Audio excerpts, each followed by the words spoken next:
Good day, my name is Pavel Drush. And my name is Yulia Klusova. And today we will speak with Ambassador of Republic of Sudan in Russian Federation, Mr. Omer Dahab. Good day, Mr. Ambassador. Last September, Foreign Minister of Sudan met with professors of St. Petersburg State University in Khartoum. And as we know, this trip was organized with your participation. And could you tell us, please, why was St. Petersburg State University chosen for this event, and why not Moscow University, for example? Thank you very much for the question. The Sudanese authorities, including our Minister of Foreign Affairs, are open for discussion, dialogue with different academic, political, social, cultural institutions in the Russian Federation. And that is more evident because of our history since our independence in 1956, where we started our bilateral relations focusing on cultural issues. There are thousands of Sudanese students who have studied in Russia and graduated from Russia and who speak Russian language, Yazik, very fluently, and they constitute an element of relationship, cultural relationship between the two nations.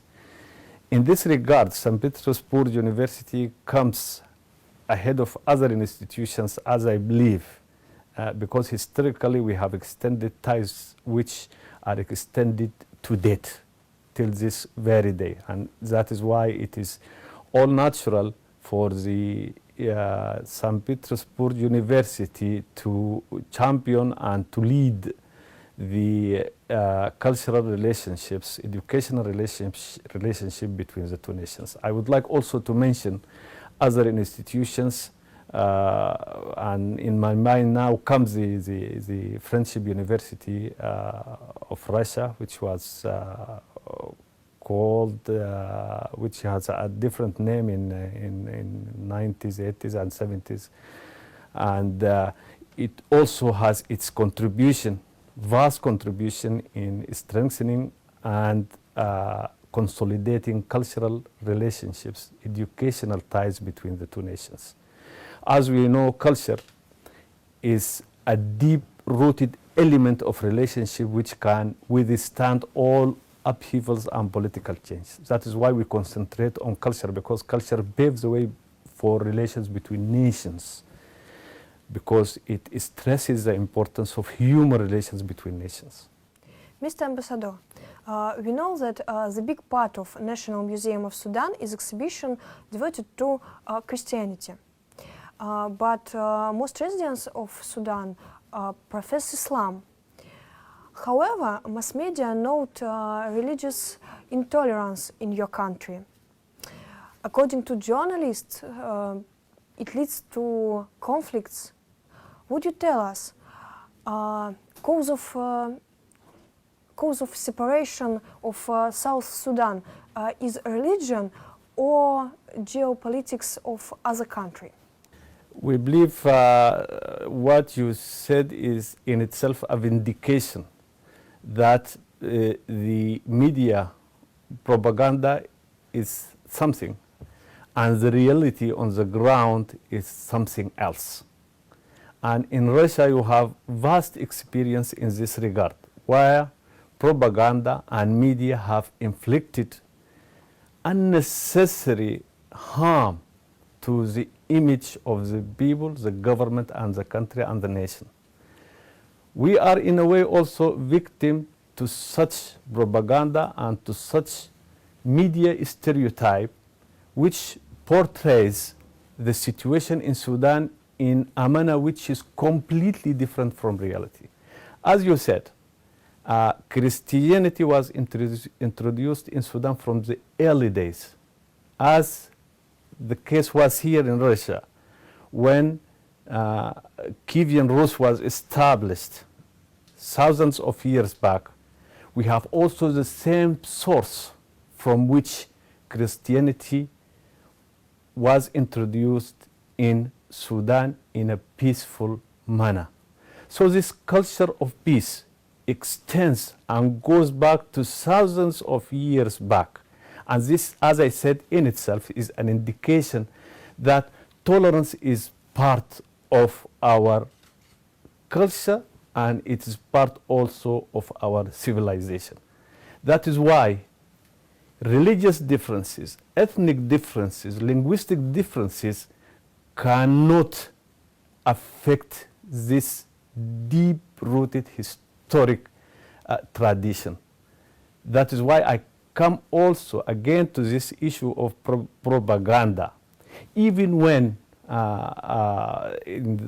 Islam came, the advent of Islam, we know very well that Islam did not came by way of conquer.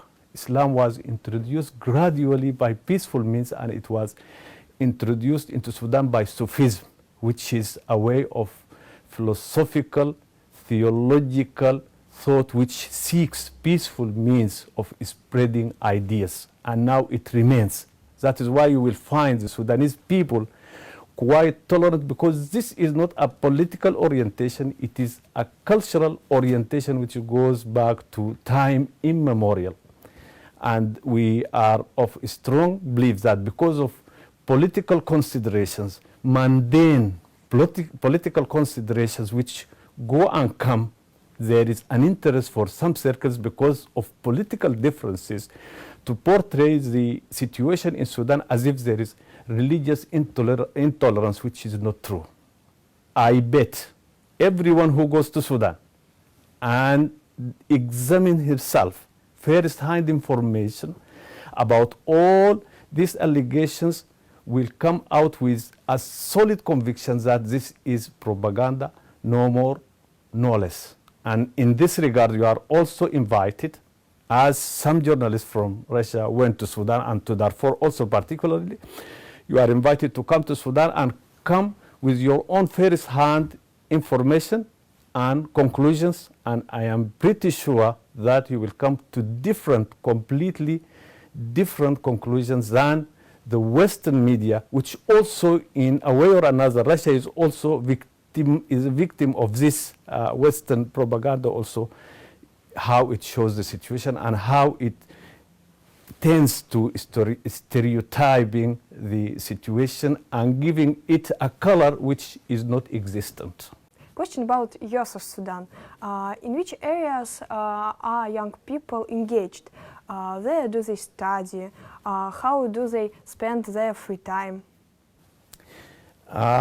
The young people of Sudan are now, in this present time, are given vast opportunity, because this is now the present policy of the government of Sudan, to upgrade, modernize the system of political rulership and the system of civil service. That is why now, in the last governmental reshuffle, most of those who occupy the ministerial post are young people whose age goes from even down to 26 years of age. They are graduates of so many universities. Now we have about 20 universities all over the country. They are graduates of these universities, and also a big number of these students go abroad. They come here to Russia, they go to European countries, they go to US, they go to Canada, they go to Australia, they go to Arab countries to receive education there, and they come back to enrich the ability of our young people. There is also part of answering your question is that there is a rich social life in Sudan, where the social values and social relationship, visits, next of kin relationship, friendship, blood relationships play a good role, and in this regard we have a very rich tradition, and the young people are engaged in these social activities. And I am very happy that they are now taking part in our civil society organizations. So we invite you to come and see the Sudanese young people, girls and boys whose relation with other countries must be enhanced and must be consolidated. Mr. Ambassador, Some years ago, Ambassador of Sudan, Mr. Sirajuddin, visited St. Petersburg State University and participated in conference. And in April, we are looking forward to professors from Khartoum State University. And tell us, please, in your opinion, academic and students exchange are important? Yes, this is very much important, and in this regard I would like also to draw your attention to the International Conference of Russian Language, which was held in December last year, only 6 or 7 months back in Khartoum, and it was very successful. And it was also spearheaded by St. Petersburg again. So I am happy that this event also comes within this general framework of cultural educational exchange. We are more than ready, and me personally, following the steps of the former ambassadors who work here in Moscow, I will be very keen to visit St. Petersburg for the purpose of strengthening this relationship of exchange. I am very much in favor of exchanging the visits between young people, students of different universities in Sudan and Russian Federation, and you will have a very rich and very good and interesting experience in this exchange.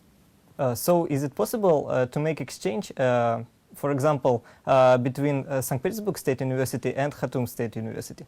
That is quite possible, especially that we have a department of Russian language in the University of Khartoum, which is a department which the history of which goes back to more than 50 years. And we have a very good staff and graduates of these universities. One of them now he is working with us as a local staff, and he may be recruited also to foreign office as a diplomat. That shows how much the students who have been graduated from University of Khartoum, the Faculty of Arts and the Department of Russian Language are given these opportunities because of their diligence and because of their hard work. So I think the atmosphere and the way is prepared for you to exchange visits between your university and University of Khartoum, and I welcome you and the Department of Russian language in the Faculty of Arts in the University of Khartoum will be more than happy to receive you and welcome you, and you will have a very interesting experience in this regard, I promise. Mr. Ambassador, we know little about mass media in Sudan. What about periodical press? What about television? What about online newspaper? How are they developed? In 1964, we have established our national TV. By an agreement which we concluded with Germany at that time. Since then, I think journalism in its different aspects have been steadily growing in Sudan. Now, in addition to our national TV, we have so many private channels that I cannot give you the number of them readily now. That shows how much we have achieved considerable results in this aspect. Also in periodicals, newspapers which are issued daily in Khartoum and elsewhere in Sudan, also we are witnessing an increase in the number of newspapers and adherence to international principles and ethics of journalism. And there is a watchdog concerned in human rights activities which sees into it that freedom of expression is observed within, of course, the limits of our constitution and our law. Now, the freedom of expression gives opportunity for Sudanese newspapers, Sudanese journalism in its different aspects to spread and to be more effective and to be quite influential in leading the government decisions and the determinations, and also in reflecting the activities of the government and reflecting the news worldwide.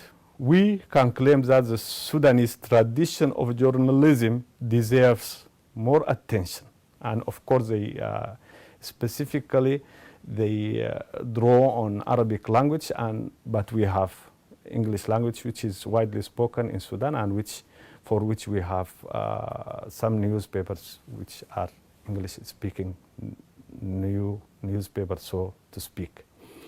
We have also a long way also to go in terms of consolidating journalism and in the field of applying all these principles of journalism which are recognized, which are universally recognized worldwide, but I think so far, so good. Mr. Ambassador, now Putin's work is discussed around the world. Would you tell us if you've met with him? And if you've met, what impression did he make on you? Thank you very much for this question, and I hope the cameraman, if he's with us, to concentrate on this photograph, which brings me together with Mr. President Putin and the Minister of Foreign Affairs, Mr. Lavrov. That was taken during my presentation of my credentials in January 2013. It was a good opportunity to meet with the president and talk with him because we had time to do so with my colleagues, ambassadors who presented their credentials on the same day. We talked with him personally and we highlighted the issues which are of concern to us diplomatically and politically, but we also talked about the weather. It was in January and the weather was very cold and it was snowing in Moscow, and the president was joking with us and he told us, yes, the weather is very cold outside, but our hearts are warm. He said sersi. Sersi means heart, I think, in Russian music. He said our hearts are warm, though the weather outside is very cold. He was very warm himself, and we admired his capabilities of communication and his genuine remarks and honest remarks. I see this is part of the characteristics of this nation which we really admire. Thank you, Mr. Ambassador. It's a great pleasure to talk with you.